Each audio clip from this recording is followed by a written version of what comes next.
Hello viewers, welcome to second episode of Quarantine Venture Confab by Crossover. I am Tushar Sangamnerkar, your host for today. Today we have a very special guest on our show, Lt.Col. Satish Mallik, a war disabled army veteran. Satish lives in Pune. In his current new avatar, Satish is a risk management consultant. He is a passionate motorcyclist, has done long and short rides across India and also neighboring countries. Besides biking, his other passion is photography. His picture has been displayed in many exhibitions and have won many awards. Satish also teaches photography. He's conducted a lot of photography sessions across India and have students across India in photography. He's an explorer by nature. He travels a lot, he treks, he rides, he drives, and is happiest when he's moving without bothering too much about the means of the moving. So let's not wait and let's welcome Lt.Col. Satish Mallik. So, sir, welcome to our show. How are you, sir? Thank you. How are you doing, sir? Oh, absolutely fine. Thank you so much. How's things during this quarantine time now? Everybody's home. I'm sure the unlock one has started. Things have started moving around. But how are you treating this lockdown now? And how you have been last 76, 78 days now in the lockdown? It hasn't been too bad for me. I mean, there's so many things to do during the lockdown. I did a lot of photography. I did a lot of reading, which was pending for quite some time. Then I also conducted online photography workshops for a Yes. whole lot of people. So I was reasonably busy. Oh, that's good to know, sir. That's fantastic. So you have actually used your lockdown time in a productive way. Oh yes, absolutely. It was quite That, productive for me at least. that's fantastic. So taking it forward, since you're ex-army, I would like to know how did army happen to you? What made you to join army? If you can just briefly tell us, was it a planned move or it was something which just happened? Well, it was a planned move. There's no doubt in that. And well, like all young boys, I was fascinated with army uniform. Mm-hmm. And there's a very interesting story behind this. That 1974, we moved to a new house, which was very close to the cantonment. And whole day, I would see these dispatch riders on their green motorcycle Yeah. traveling to cantonment and back to the city. And I had a feeling that all army officers, they get a motorcycle. When they become an officer, they get a motorcycle Wow. to bike. So that was one of the reason you wanted to join army. Sir, But just for our viewers' information, since I've done riding with you, I'm yes, aware that you have lost your leg in the army in some in the action on the border. Can you just tell us to our viewers in a brief way what exactly happened? How did you lost your leg, and how's life after that? well, I mean, this injury happened during 1999, the so-called Kargil War. In army, we call it Operation Vijay. So it happened in that I was deployed on the line of control in Jammu and Kashmir, and in one of the operations, I stepped over a landmine somewhere, and my leg was blown off, and it was amputated. Then I got a prosthetic leg, which was manufactured by the Artificial Limb Center of Army, which is here in Pune. And since then, I'm quite fine on my prosthetic leg, and life has been fantastic. In fact, even after losing a leg, I have never let any kind of handicap come into my life. So I have been doing more or less what I was doing earlier in the same way. That's pretty inspiring, sir, for all of us. Sir, with all this, you've been riding from the beginning, or have you taken up riding post retirement, or maybe in last few years? So tell us about something about your riding. When did this riding happen? You got attracted to this riding of bike, and when did you started it actually? Well, riding had again. I mean, as I told you that as a child, I was quite fascinated with that green bullet motorcycle. Yes. So motorcycle was always there in my mind. Initially, riding was more for commuting. Then when I, became an officer. Initially, I was for 2 years, and then we came to a peace station, and I purchased a long time dream. It was a Yazdi motorcycle. Mm-hmm. So I started riding on Yazdi first. Then I got married, and my wife and I, we would do some long rides on Yazdi. We enjoyed riding Yazdi motorcycle quite a bit. And happened because of that, for some time, the riding took a back seat. But then again, I got back to riding sometime in 2010, maybe around January. I got back to riding on Enfield Thunderbird, and since then I have been riding regularly. And I was very fortunate to become, part of a small group. This group was initially it was formed with 4 amputees, D.D. Goyal and I from Army. Okay. And there's one amputee rider from Nagpur. His name is Ashok Munna. He is again another very great adventure, very known figure. And one more rider from Bombay. He works for Indian Railways, and his right hand is amputated. So 4 of us, and then Group Captain Lt.Col.Satish, he decided to come along. We were very happy that our doctor will be with us. And then with him, Ambili Kutti, who is a medical nursing services officer, she also came. And D.D. Goyal brought in Abhijit Dey. They were working together and good friends. And so this small group of 5-6 people was formed. And, then gradually we started exploring the various places. And we realized that I was in such wonderful company. All of them, they were wonderful riders, especially Abhijit Dey and his son, Rhythm Dey. At that time, he was quite young. I mean, he was not eligible to ride. But 2-3 years after that, when he turned 18, since then he also has been riding with. First ride was to Vidarbha in 2014. And that was a 7 days ride, which was organized by Ashok Munne.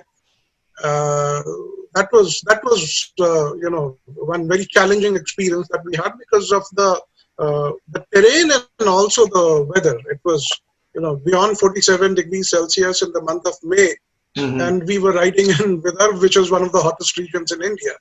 And a year after that, we went to Northeast. Then we did Ladakh ride. We did Bhutan ride. I also formed part of Abhijit and Rhythm Days, All India. They had, One Nation, One Ride program. Yes. So they did it for some 42 days, entire India. I joined them halfway. So I did Central India, Western India, and Southern India with them. Okay. Last year, my wife and I, we went to Coorg. So this was not a group ride, of course. Last year we could not organize a ride. Yes, it was a solo ride to Coorg with wife. Something, what kind of people do you get inspired from in riding? Some inspiration that you follow in your riding this thing. Some people which you follow, and you look at them as an inspiration. So who are those people? Well, I mean, when I started riding, I would say I was trying to inspire myself. It was just to get on the saddle and get out, do a ride somewhere. So that was the only motivation I had. But then, down the line, I kept meeting these wonderful people. I keep talking about Abhijit and Rhythm Dey. They are wonderful riders. Ambili Kutti, she's a great rider. Lt.Col.Satish. Then some other people like when I joined you guys, Rajesh Kanodia. Yes. Of you organized such wonderful rides, and it was such a pleasure riding with all of you. So I would say all these people somewhere they inspired me. I mean, at least they make me get out of my house and start the motorcycle and come along with them, because basically I'm a group rider. I mean, I enjoy riding with friends. So whenever you guys organize, it's such a good pleasure to ride with all of you. As always, so all of you guys motivate. Rajesh sir always says that many the merrier. So more people, we are more merry, we are more happy. Yes, Sir, yes, coming yes, back to a very absolutely. particular point, which is I have seen you riding along with me. I am aware of that how it actually works you on the ride. But Mhm. how do you manage with this prosthetic leg of yours? What difficulties do you face while riding? And how did you overcome all these difficulties and still continued your passion in that great enthusiasm and that energy which you bring onto the ride is excellent. So how do you manage all these things, sir? Well, difficulty, I wouldn't say it's a difficulty, any major difficulty I don't face. I am a left leg amputee, and now all motorcycles, even Enfield has, on left foot it has gear, and brake has shifted to right foot. So initially it was a bit of hesitation, I would say, how would I be able to shift gears? But when I started riding, I realized that it was not very difficult. You know, these gear levers, they have a toe pad and a heel pad. Mhm. So I use my heel to press both the ends. The toe pad also I press with heel, and or rather, no, in fact, it's the other way. The toe pad I press with heel, and the heel pad I fold my leg and press with toe. Mhm. So that's not a major issue as such, shifting gears. And second thing, of course, which comes in mind is, would I be able to control the weight of the motorcycle on my left leg? So the fact is, yes, I mean, I can control the weight. There's not much of an issue in that. That So it's not too difficult to ride a motorcycle with a prosthetic leg. great, sir. That's pretty inspiring. Okay, sir. Apart from motorcycling, you also have another passion, which is of photography.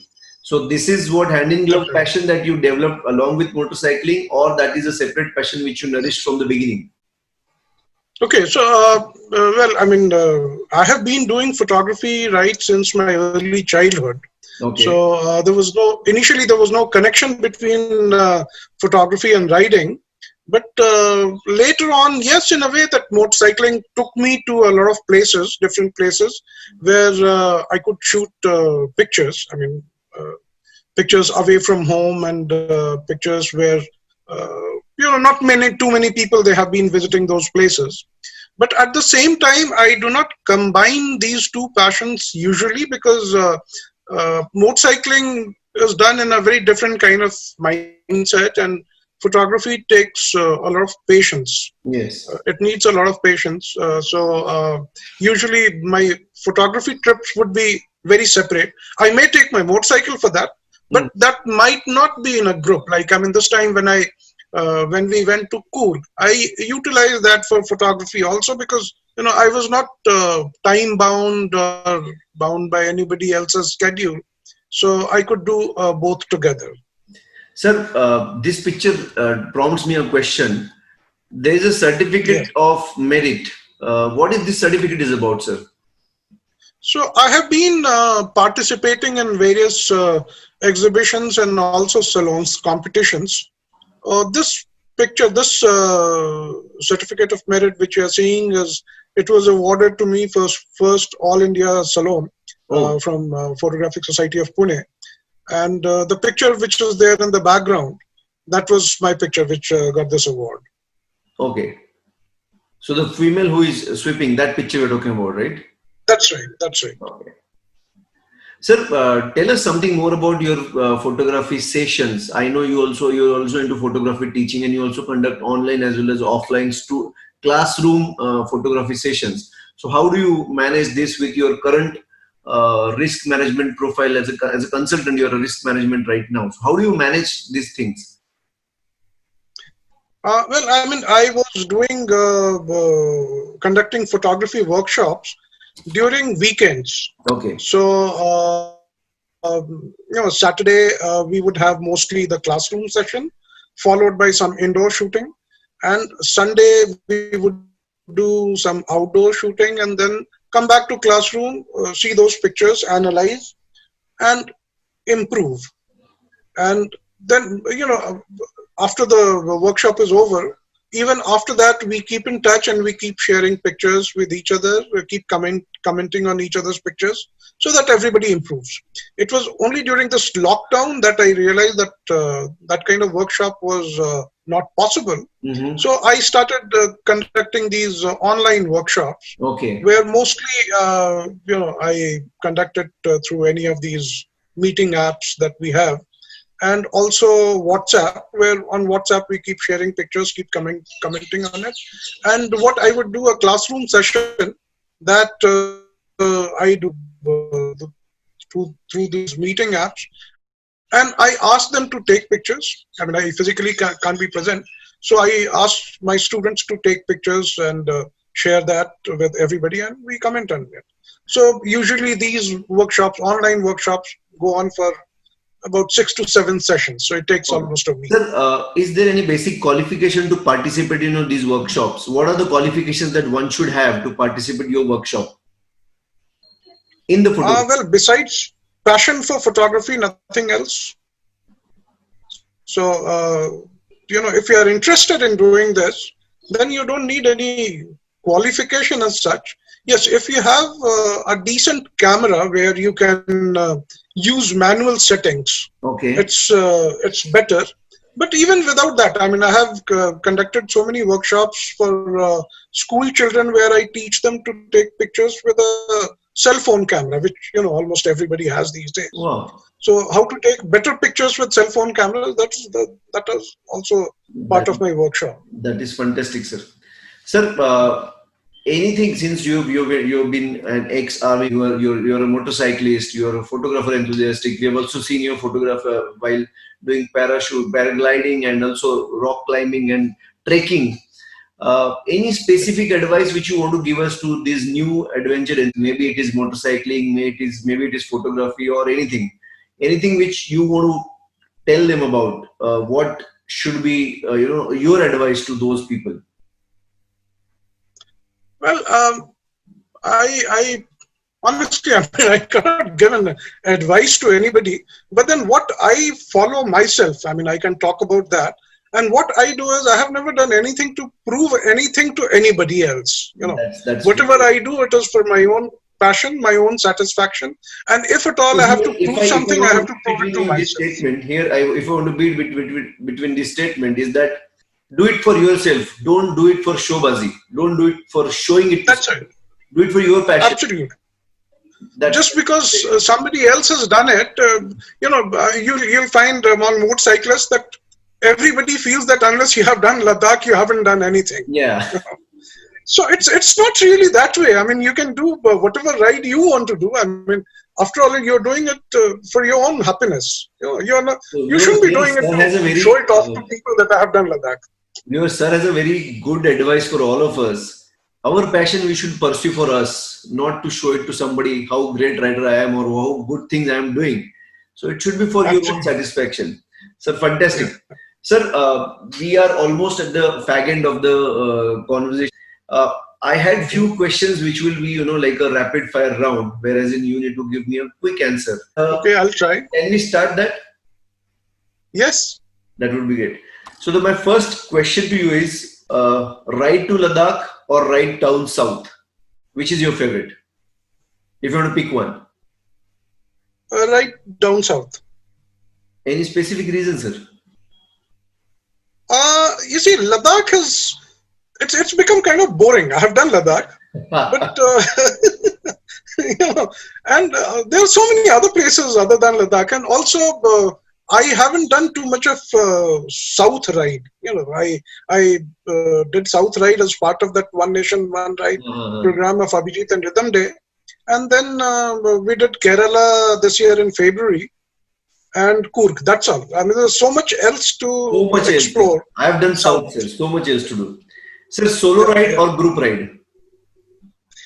Group ride for me. I enjoy riding in smaller groups. That's great. Sir, since it is related to photography, Nikon or Fujifilm or any other company which you will recommend if I want to buy a camera? One pick. Well, I really, again, I cannot recommend anything, but I use Fujifilm. I used to shoot with Canon earlier, and I switched over to Fujifilm about 3, 4 years back. But all brands are fine. It's actually the man behind the camera. If you can see things artistically, if you can create a good picture, medium is not really that important. Sir, something related to food, chicken or fish, or other veg or non-veg, what do you prefer? Well, I'm a essentially non-vegetarian and fish eater. Oh, great. If you want to pick on your passion, that is riding and photography, which one will you pick first? Photography or riding? Well, that's a difficult one. Photography with riding, if that is possible. No, you need to pick up I'll one. prefer that. Yeah. I'll prefer Riding riding would with be photography. convenient to pick up because while riding you can still manage photography. That's right. I can do that. Great, sir. Sir, anything you want to add before we end the session? Well, nothing much. I would say Or I may regarding ask all you these last things that question. I'm doing. What is your plan after lockdown? Where are we riding after lockdown? Wherever you take me to. In fact, you're the one who plans, right?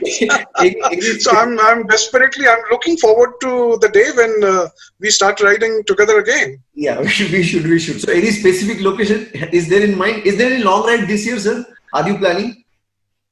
We were again thinking of doing Northeast because major part of Northeast we have still not been able to do.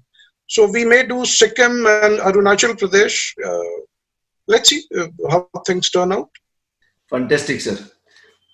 Thank you so much, sir. Thank you so much for your time. We have got a lot of valuable inputs from you. I'm sure it is very encouraging for other aspiring riders and photographers to learn so many things from you.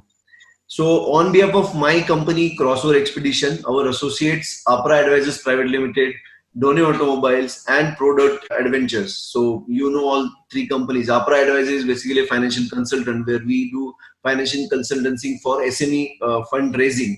Another company is Doni Automobiles, from where you have bought your bike, your Of course, Thunderbird. yeah. And third one is our own Sunny Doris company, Product Adventure, whereas we have a Visapur resort where you can go and do adventure trail and adventure riding. So thank you so much for your time, sir. It was pleasure talking to you, and we are looking forward to connect with you in future, definitely in some other conversation. Thank you so much, sir. Certainly. Thank you so much, Tushar. Thank you.